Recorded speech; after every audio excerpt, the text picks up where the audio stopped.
Halo teman-teman FKBCD, coba tebak aku lagi ada di mana?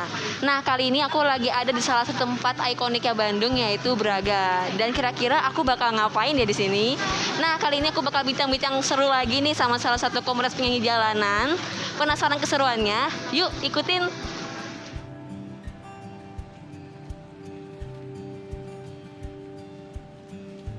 Halo teman-teman FKBCD, perkenalkan nama aku Elvina. Konten hari ini aku bakal bincang-bincang seru nih dengan salah satu personil dari tim KPJ Simpang Dago, yaitu ada Kang siapa kan? Mustaqim.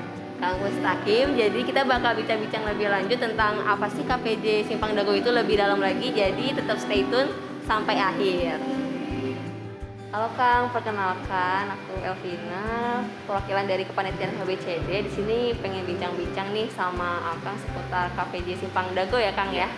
Nah tapi sebelumnya boleh banget dong Kang untuk perkenalan diri, terus juga dari tim apa dan megang alat musik apa kalau Akang sendiri. Perkenalkan, nama saya Mustaqim, biasa mengamen di Simpang Dago ya. Saya biasa pegang alat musik biola. Oke, biola. Kalau boleh tahu nih kira-kira kapan dan gimana sih awal mula terbentuknya KPJ dari Simpang Dago sendiri gitu? Kalau saya sendiri memang dari kecil memang di Simpang kan, saya dulu dari kecil. Nah udah kesini saya udah nikah gitu, udah kerja kan. Nah sekarang karena pandemi ini akhirnya saya ke jalan lagi. Nah terus kenapa enggak saya balik lagi ke Simpang Dago gitu kan, dulu saya juga di situ kecil gitu. Jadi memang alternatif yang paling tepat lah bagi saya gitu.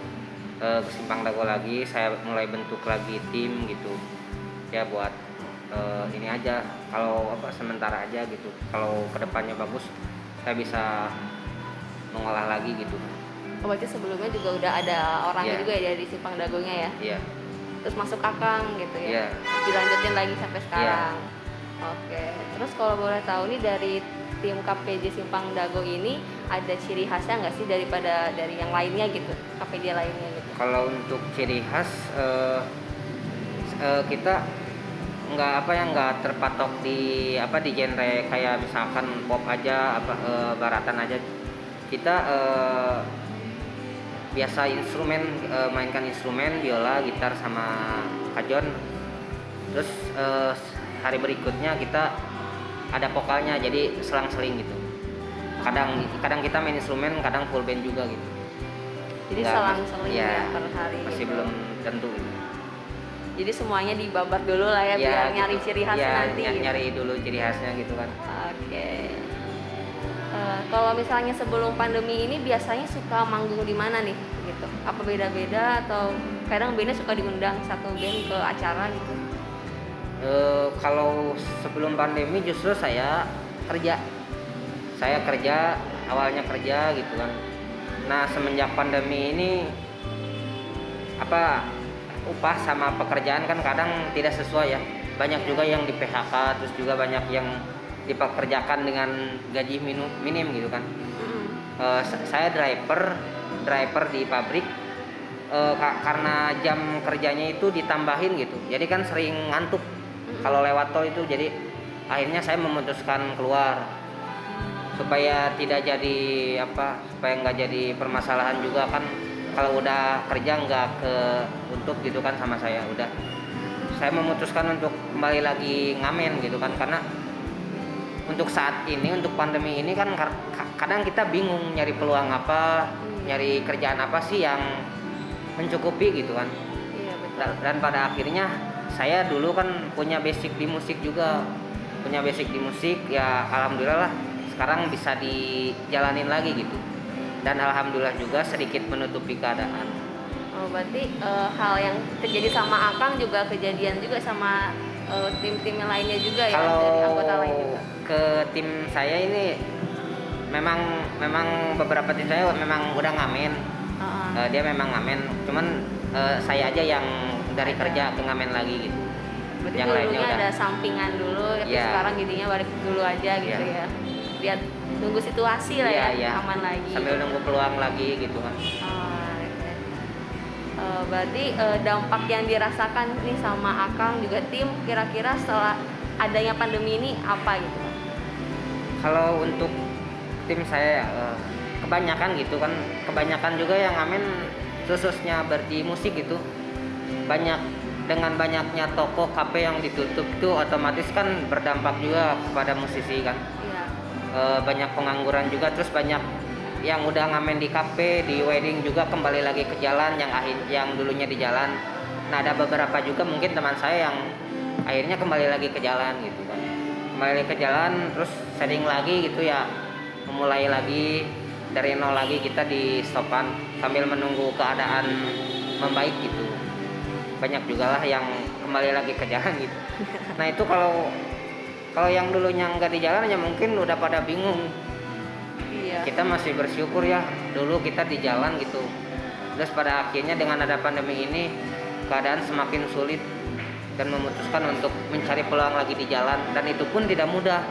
Kadang kita kan masyarakat kadang memandangnya apa sih kerumunan gitu kan, anak-anak ini di jalan gitu kan, anjuran pemerintah nggak ditaati gitu. Banyak lah pandangan masyarakat yang negatif juga, tapi ya kita berusaha pendekatan ke masyarakat bahwa kita tidak seperti itu. Benar banget. Kalau boleh tahu nih selanjutnya, selain berkegiatan musik di jalan gitu, ada kegiatan lain gak sih yang dilakukan sama tim Akang dari Simpang Dago gitu sebagai bagian dari KPJ gitu? Kalau itu sebelum selain ngamen, kalau saya suka driver keluar kota, kadang nganter yang pengen dianterin ke luar kota gitu ya. Kalau yang lainnya mungkin ada basic di kayak kerajinan gitu, bikin biola gitu. Ada juga yang kerajinan gitu. Terus yang lainnya ya paling di ngamen sih. Nggak semua ada kemampuan lain kan, nggak semuanya punya alternatif sampingan juga gitu. Iya, berarti di KPJ sendiri kadang suka ada kegiatan rutinan nggak sih Kang? Ada, setiap hari Senin itu rapat harian, dan mereka tuh kita ya khususnya KPJ Simpang Dago juga banyak tujuan dan hal yang dibicarakan juga buat program kedepannya kan. Kita juga udah mulai pada latihan bermusik juga dikentalin juga. Terus ada juga yang di basic UMKM juga gitu, ikut UMKM juga, banyak hal. Berarti banyak peluang juga.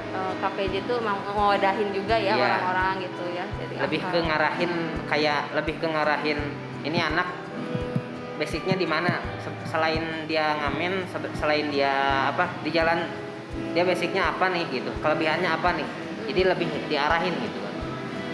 Kalau misalkan kalau kamu kurang di musik nih, kurang di jalan, ya apa sih yang kamu lebih tekadkan gitu kan, itu aja ambil gitu. Benar-benar diwadahin ya biar ke arah yang positif ya, gitu ya. Ya. Diberdayakan gitu. Iya betul. Terus pertanyaan selanjutnya nih, kenapa sih akhirnya memutuskan bermusik di jalanan gitu? Terus kalau dari Akang sendiri ada yang pengen disampaikan gak sih gitu ke masyarakat? Dan pada akhirnya gini ya, kita nyari peluang di kafe-kafe kan udah nggak bisa nyari peluang di event kan udah benar-benar ditutup kan. Jadi memang kita nggak nunggu bola gitu. Jadi kita nggak nunggu bola, jadi kita kerjakan apa yang bisa dikerjakan dan apa yang bisa dibuat hari ini juga gitu. Jadi nggak nunggu kan. Ya kita sambil cari peluang yang lebih juga, ya kita ini dulu aja lah, sambil berjalan aja di jalan gitu kan. Di jalan sambil menyampaikan juga kepada masyarakat bahwa kita tuh memang betul-betul di jalan tuh betul-betul berkarya gitu, betul-betul mencari nafkah buat keluarga, bukan dari kebanyakan anak-anak yang pengen main aja ke jalan terus pengen cari kebebasan juga kan. Kalau dari saya berprinsip dari dulu, jalanan itu bukan pilihan. Jalanan itu bukan sandaran, jalanan itu bukan pelarian, tapi jalanan adalah perjuangan. jalanan tempatnya berkarya buat orang-orang yang ingin berkarya gitu. Gitu paling. Jadi berkarya itu sebenarnya bisa dari mana aja. Bisa dari mana ya? aja. Ya, jalanan juga bisa Jalanan juga dimanfaatin. bisa. Kalau kitanya ada kemauan.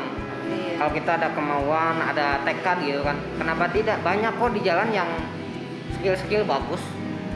Banyak yang main gitarnya bagus, yang bermusik bagus. Cuman kitanya aja bisa memilih mana yang positif dan mana yang negatif. Iya benar sih. Sama dari masyarakatnya juga ya, gak Iya. selalu mandang negatif. Iya. Gitu ya, jalanan. Nah itu sih memang PR kami dari dulu ya, pengen merubah mindset masyarakat itu memang susah. Terkadang kan dari beberapa dari kita ya banyak juga yang yang merusak juga, banyak juga yang menjaga citranya gitu. Jadi terkadang memang sering berpapasan. Ada pro kontra juga Iya. ya kadang ya. Jadi pandangan masyarakat selalu negatif juga. Nah itu dari yang lagi kita rubah tuh dari sekarang itu. Itu jadi tujuan yang KPJ sendiri juga pengen merubah stigma masyarakat ya, itu yang utama ya. Iya, yang utama seperti itu. Oke sih, paling itu aja Kang gitu, Iya. kita bahas bincang-bincang sama Iya. KPJ Dago nih gitu. Nanti juga kita bakal lihat tayangan juga ya, berupa penayangan nanti di tanggal 11 sih bakal Iya. tampil ya Kang ya. Oke. Jadi jangan lupa buat nonton gitu teman-teman. Mungkin dari saya cukup sekian dan dari Kang Mus juga Mustahil. ya. Terima kasih dan Terima sampai kasih. jumpa.